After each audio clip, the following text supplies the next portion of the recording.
നിയമസഭാ തെരഞ്ഞെടുപ്പ് ഏപ്രിൽ 2ാം വാരം എന്നുള്ള സൂചനകളാണ് വരുന്നത്. തെരഞ്ഞെടുപ്പ് കമ്മീഷൻ ഒരുക്കങ്ങൾ വേഗത്തിലാക്കിയിട്ടുണ്ട്. നാളെ മുഖ്യ തെരഞ്ഞെടുപ്പ് ഓഫീസർ കേന്ദ്ര തെരഞ്ഞെടുപ്പ് കമ്മീഷണറുമായി കൂടിക്കാഴ്ച നടത്തും. മാർച്ചിൽ തെരഞ്ഞെടുപ്പ് വിജ്ഞാപനം ഇറങ്ങും. 2021 ഏപ്രിൽ 6-നായിരുന്നു കേരളത്തിൽ നിയമസഭാ തെരഞ്ഞെടുപ്പ് നടന്നത്.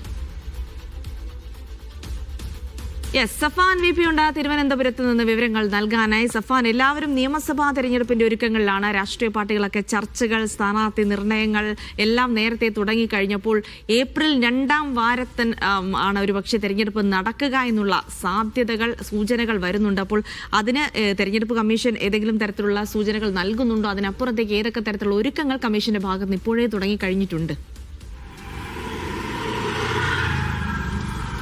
ജിൽസി, തെരഞ്ഞെടുപ്പ് കമ്മീഷനുമായി ബന്ധപ്പെട്ടുള്ള വൃത്തങ്ങളുമായി സംസാരിക്കുമ്പോൾ ഏപ്രിൽ 2ാം വാരത്തോടു കൂടി തെരഞ്ഞെടുപ്പ് നടക്കും, അതിനുള്ള ഒരുക്കങ്ങളാണ് ഇപ്പോൾ നടന്നുകൊണ്ടിരിക്കുന്നത് എന്നാണ് പറയുന്നത്. അതായത് 2021 നിയമസഭാ തെരഞ്ഞെടുപ്പ് നടന്ന അതേ പാറ്റേണിൽ, അതിനോട് സമാനമായ തീയതിയിൽ ഈ തെരഞ്ഞെടുപ്പ് നടക്കുമെന്നാണ് കേന്ദ്ര തെരഞ്ഞെടുപ്പ് കമ്മീഷനുമായി ബന്ധപ്പെട്ടുള്ള വൃത്തങ്ങളുമായി സംസാരിക്കുമ്പോൾ അറിയുന്നത്. ഗസറ്റ് വിജ്ഞാപനം വന്നത് മാർച്ച് 12-നായിരുന്നു കഴിഞ്ഞ തവണ.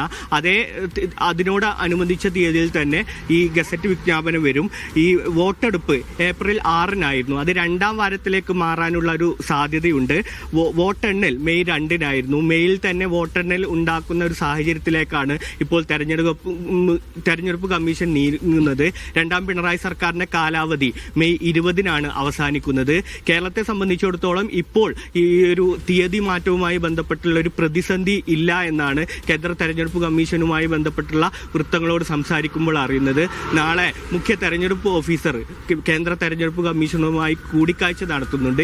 ഈ കൂടിക്കാഴ്ചയിൽ ഇതുമായി ബന്ധപ്പെട്ടുള്ള കൂടുതൽ ചർച്ചകൾ, തീരുമാനങ്ങൾ ഉണ്ടായേക്കും. ഇന്നലെ തന്നെ തെരഞ്ഞെടുപ്പ് കമ്മീഷണർ ഈ ജില്ലാ പോലീസ് മേധാവിമാരുടെയും ജില്ലാ കളക്ടർമാരുടെയും ഒക്കെ ഒരു യോഗം ഓൺലൈനായി വിളിച്ചു ചേർത്തിരുന്നു. ഇതിലൊക്കെ ഇത്തരത്തിലുള്ളൊരു കാര്യങ്ങൾ, തെരഞ്ഞെടുപ്പ് ഒരുക്കങ്ങളുമായി ബന്ധപ്പെട്ടുള്ള കാര്യങ്ങൾ ചർച്ചയായി എന്ന് തന്നെയാണ് സൂചന. കേരളത്തിനോടൊപ്പം തന്നെ ഈ 2026 തുടക്കത്തിൽ തെരഞ്ഞെടുപ്പ് നടക്കുന്ന അസം, തമിഴ്നാട്, ബംഗാൾ, പുതുച്ചേരി ഈ ഇടങ്ങളിൽ എന്തെങ്കിലും തീയതിയിലും മറ്റോ എന്തെങ്കിലും മാറ്റം ഉണ്ടായാൽ മാത്രമേ കേരളത്തെ സംബന്ധിച്ചിടത്തോളം ഈ തെരഞ്ഞെടുപ്പുമായി ബന്ധപ്പെട്ടുള്ള തീയതിയിൽ ഇപ്പോൾ മാറ്റം വരേണ്ട സാഹചര്യമുള്ളൂ. അതിനനുസരിച്ച് തന്നെയാണ് തെരഞ്ഞെടുപ്പ് കമ്മീഷനും മുന്നൊരുക്കങ്ങൾ നീങ്ങുന്നത്. അർത്ഥത്തിൽ തന്നെയായിരിക്കും കഴിഞ്ഞ തീയതിയുമായി ബന്ധപ്പെട്ടുള്ള അർത്ഥത്തിൽ തന്നെയായിരിക്കും തെരഞ്ഞെടുപ്പ് ഉണ്ടാവുക എന്നാണ് കേന്ദ്ര